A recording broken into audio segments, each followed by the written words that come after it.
All right, so today looks a little different. Chad and I were having a fun little conversation. We were being recorded, but we didn't intend for it to be a part of a Friday video, but here we are. So today's topic is a 2-part series. So you get today's and then follow up next week to see part 2.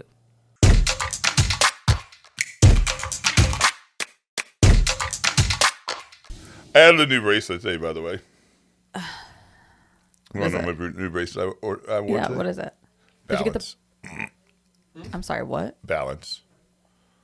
I'm sorry, what? Balance. I added balance today. Wow. Why? That is a word I think that you throw in the garbage. Balance. It is a word. But balance does not mean equal. See, So most people think balance. Hold on, back up. Let me get this straight. Tell me about this new bracelet you just added. Yeah, so I added this. So, I always wear the Little Words Project bracelet. Always. Yeah. The one that never leaves my wrist is Girl Dad, obviously. And Betterment, right? Girl Dad and Betterment are staples on my wrist. Okay, but what's this new one? All right, just hold on. And then Shift is one that I've had on this year. I just need to really make sure I'm shifting my mindset. But then today, this morning, I have a whole full of this, right, on my dresser of bracelets. Today, I sought out the one that says balance. And because I need more balance.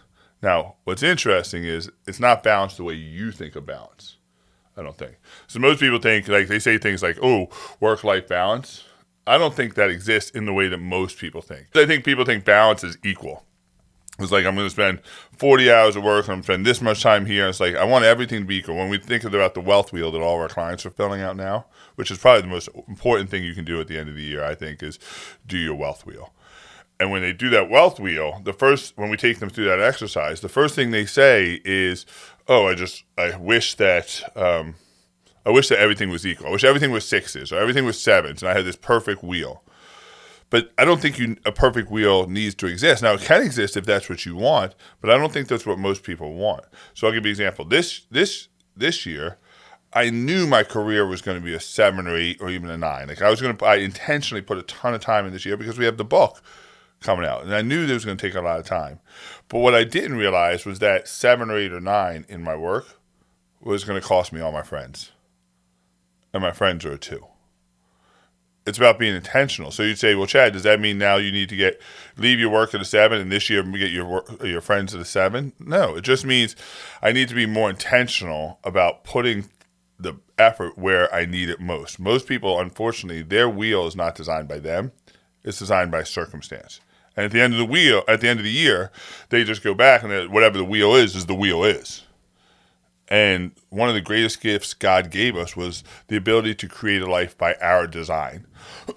Certainly his guidance, his wisdom, but life by our design, not circumstances design. So for me, it's about this morning when I was looking at the bracelets and I was trying to figure out, I just felt like I needed a different bracelet today. And when I looked at it, it was about balance. It was about, and really what that means for me is this year really being intentional with what my wheel is designed and how my wheel is designed. I have 18 days left in 2024. In the next 18 days, what I'm going to do is I'm really going to focus on designing what I want my wheel to look like in 2025. My health is still a big issue. Obviously, I'm going to put a ton of time in my health and getting myself back to where I need to be.